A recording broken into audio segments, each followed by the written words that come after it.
Bismillahirrahmanirrahim. Assalamualaikum warahmatullahi wabarakatuh.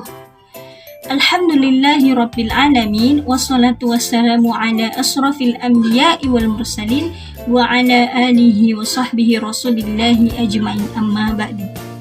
Apa kabar teman-teman semuanya? Semoga yang melihat video ini selalu dalam kesehatan dan terus semangat dalam kebaikan. Di sini saya Siti Ardianti selaku moderator video pembelajaran kita yang keempat mengenai faktor anak didik. Faktor anak didik ini dibagi lagi menjadi beberapa poin. Yang pertama, pengertian anak didik.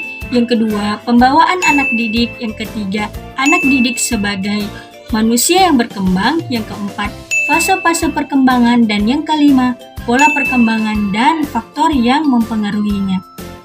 Poin-poin tersebut akan dijelaskan oleh rekan-rekan saya yang bernama Bilal Hafiz, Fitri Asmelia, Siti Ardianti, Selamat Riyadi, Dewi Arianti, Nur Asya, dan Freizi Ramadansyah. Untuk pembahasan lebih lengkapnya, mari kita simak bersama video berikut ini. Let's start it!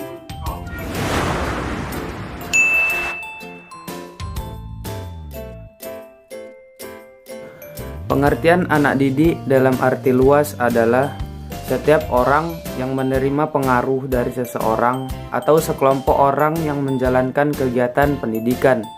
Sedangkan dalam arti sempit, anak didik adalah anak atau pribadi yang belum dewasa yang diserahkan kepada tanggung jawab pendidik. Jadi dapat dikatakan bahwa anak didik merupakan anak yang sedang dalam proses belajar, baik pada lembaga pendidikan secara formal maupun lembaga pendidikan non-formal.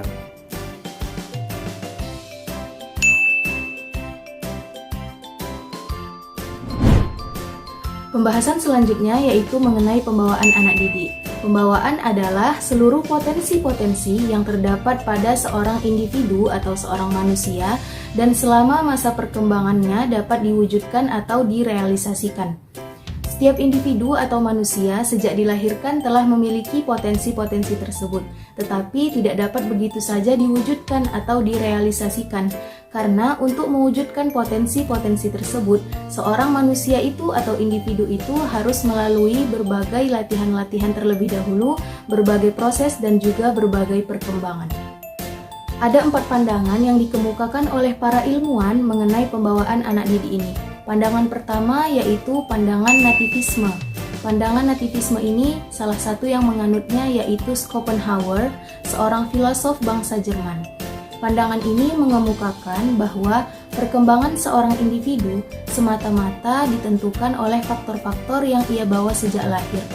Oleh karena itu, hasil akhir dari suatu pendidikan ditentukan oleh pembawaan anak tersebut. Salah satu contoh pandangan nativisme ini yaitu kesamaan atau kemiripan antara orang tua dengan anaknya. Jika ayahnya seorang pelukis, maka anaknya akan menjadi seorang pelukis pula. Jika ayahnya seorang pemusik, maka anaknya menjadi pemusik pula. Pandangan yang kedua yaitu pandangan empirisme. Salah satu tokohnya yaitu John Locke, seorang psikolog bangsa Inggris.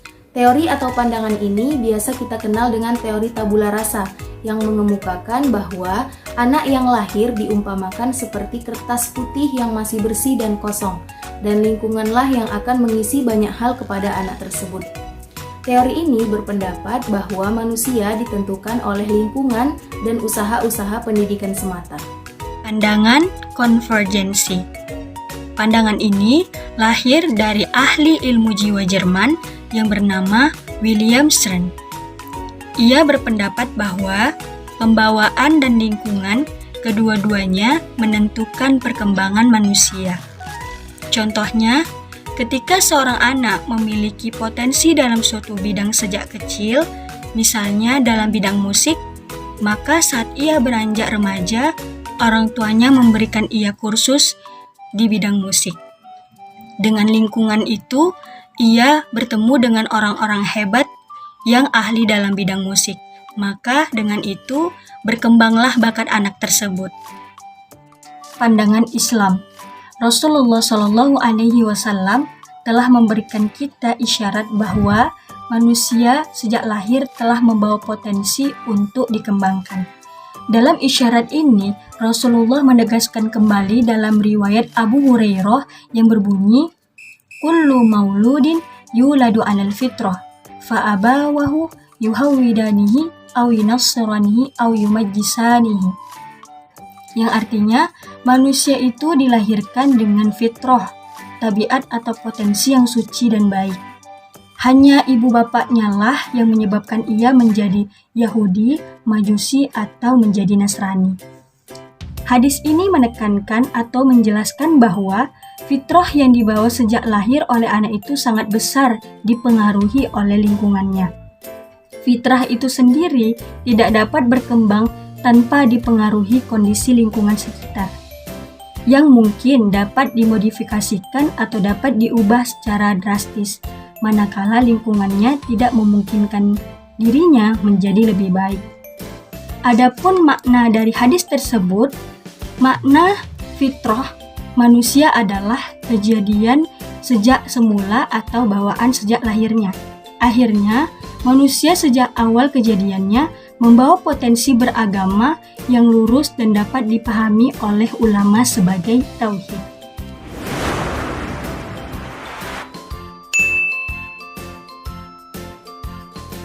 Tiga, anak didik sebagai manusia yang berkembang. Perkembangan adalah proses perubahan kualitatif yang berfungsi untuk mencapai penyempurnaan fungsi psikologis dalam menunjukkan cara anak didik tersebut bertingkah laku dan berinteraksi dengan lingkungan. Nah, jadi perkembangan anak didik memiliki arti suatu tahapan perubahan seorang anak didik, baik fungsi-fungsi, pola pikir, moral, fisik maupun psikologisnya menuju tahapan selanjutnya yang saling berkesinambungan.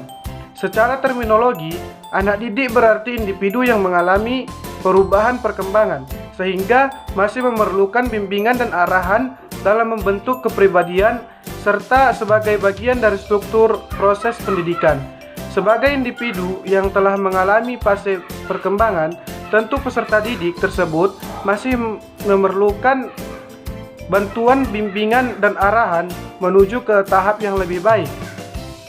Setiap pendidik perlu mempelajari dan memahami dengan baik tentang pertumbuhan dan perkembangan anak agar dapat mengatasi masalah pendidikan dan pembelajaran yang terjadi, serta implikasi masing-masing karakteristik terhadap penyelenggaraan pendidikan, perkembangan peserta didik, dan penerapannya dalam pelaksanaan pembelajaran untuk mencapai kompetensi tersebut.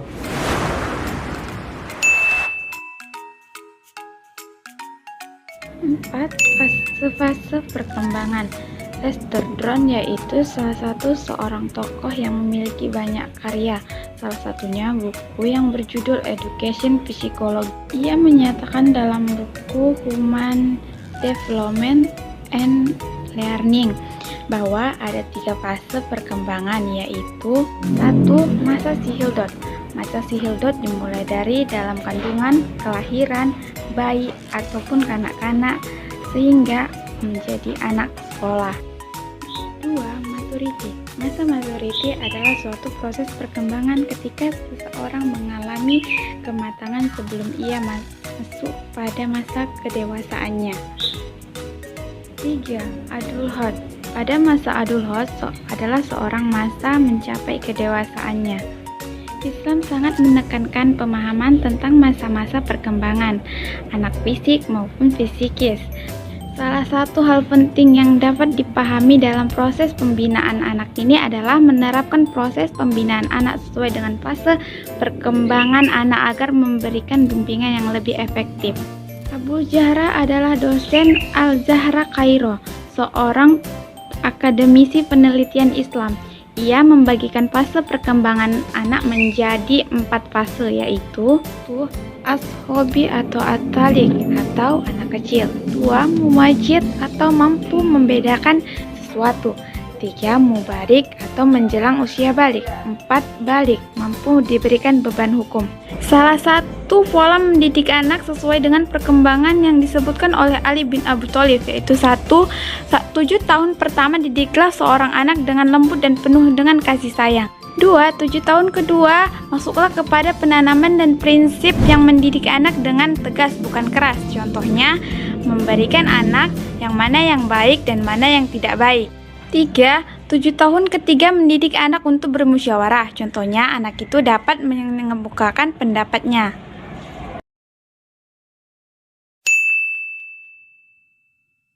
Di sini saya akan menjelaskan materi tentang pola perkembangan anak didik. Dalam pembahasan ini, ada 7 pola perkembangan anak didik.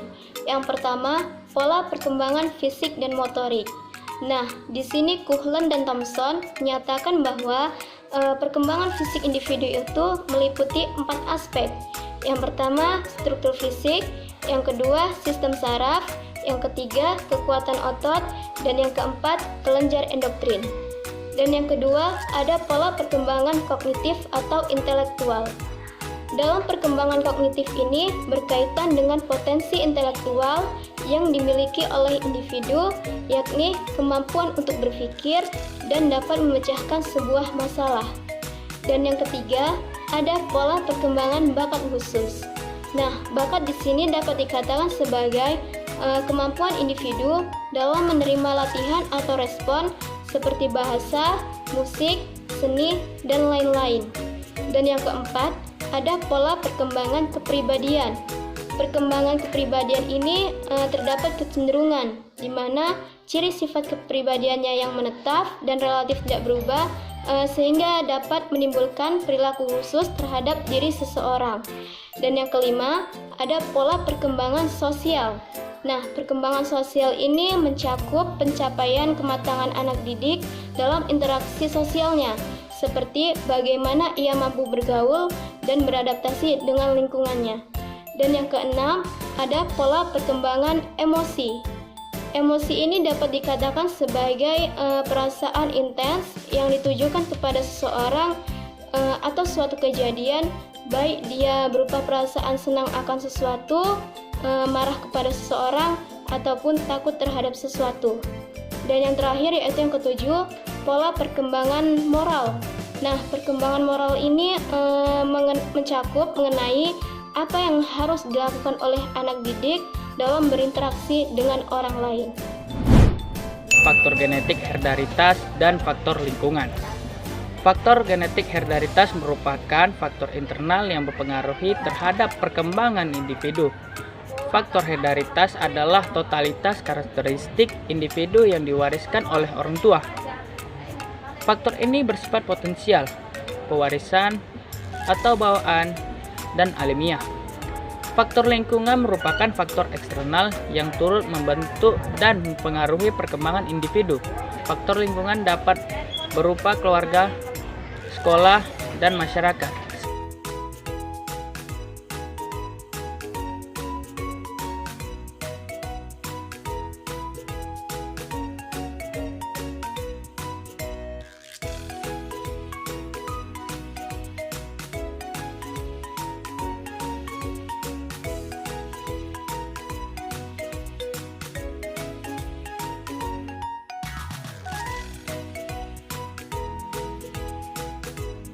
Baik, teman-teman, demikianlah video pembelajaran kami dari kelompok 4. Apabila terdapat kesalahan kata maupun perbuatan kami, mohon dimaafkan.